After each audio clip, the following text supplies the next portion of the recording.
masalah pelaksanaan nanti sholat Idul Adha takbiran, kemudian sholat Idul Adha dan kemudian korban.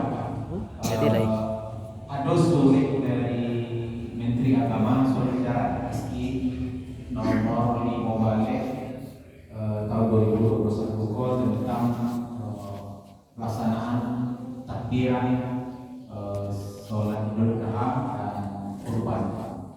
Mungkin Bapak Muslimin sama-sama tahu dan juga pernah juga kita laksanakan di tahun Potang itu 2 tahun dalam pandemi Bapak. Inti dari surat edaran itu adalah yang pertama dalam pelaksanaan sholat Idul Adha kalau dibagi zona-zona gitu Pak. Tapi itu kalau tanya Pak Camat Potang setuju atau masuk ini jorong juga ataunya jorong itu kok ada berapa yang punya. Tapi kalau di awal kalau tidak ada di situ dan konai itu lagi biru ya. Kalau punya ya kalau punya.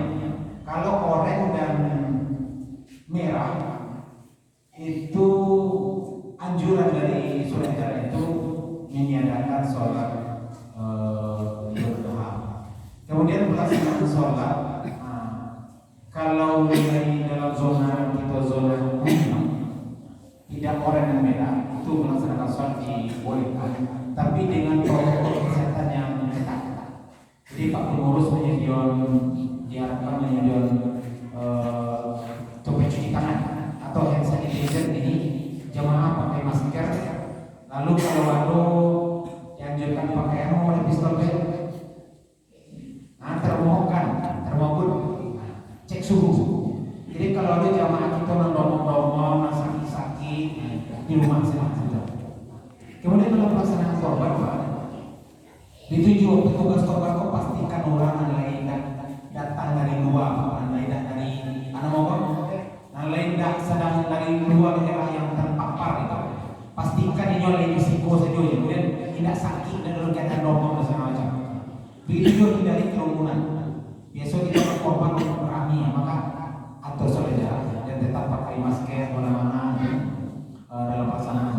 Karena kini Bapak Muslimin jawab yang sampai tapi tidak tertutup kemungkinan karena kita terjadi pertukaran dari di beberapa daerah telah mulai lihat yang lebih ganas produk pertama ya adalah namanya varian baru gitu. Jadi itu yang tentang sedikit Pak tentang kita jago ikhtiar kita jago di dalam masa pandemi itu untuk saling menjaga jarak, pakai masker, cuci tangan, jaga jarak. Kalau ada yang datang dari luar, ada yang ngomong-ngomong, mohon menahan diri. Ikhtiar kita, itu yang pertama. Yang kedua, Potang ke-20 surat edaran tentang nikah Pak. Karena di luar daerah, di daerah Jawa dan Bali, itu kawan kami petugas nikah penghulu banyak yang terpapar COVID dan kita mohon diampuni Allah SWT, banyak yang antara kawan-kawan itu yang meninggal. Dalam catatan lebih dari 20 orang yang meninggal, dan itu setelah diteliti ternyata dari klaster pernikahan. Karena menikah itu Pak tertentu gitu, ada datang dari Jawa, ada datang dari Kalimantan, ada dari mana. Sehingga ketika petugas datang ketika itu tidak sadar terpapar. Jadi dalam protokol kesehatan nikah ini diperketat oleh Pak. Jadi nikah tuh kalau itu yang mana catin orang tua semua kemudian naik. Potang kita toleransi tambah keluarga lain. Ini yang mana ibu sore potang sore. Diperketat Pak. Kalau di masjid dan musola masalah nikah itu boleh jaga jarak, pakai masker, cuci tangan, dan tidak boleh lebih dari 30 orang.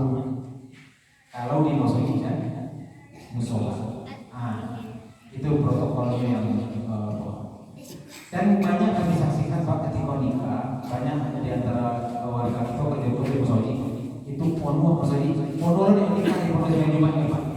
Karena banyak orang ketika nikah di Balo. Itu yang saya ingin ingatkan kembali pada kita bersama. Mari sama-sama kita jaga dan kita berikhtiar. Mudah-mudahan kita dihindari Allah Taala di pandemi. Terakhir kami sampaikan Pak, ada sedikit informasi atau tanah-tanah wakaf itu yang lalu disertifikatkan, yang lalu diberi suratnya mohon segera kita urus.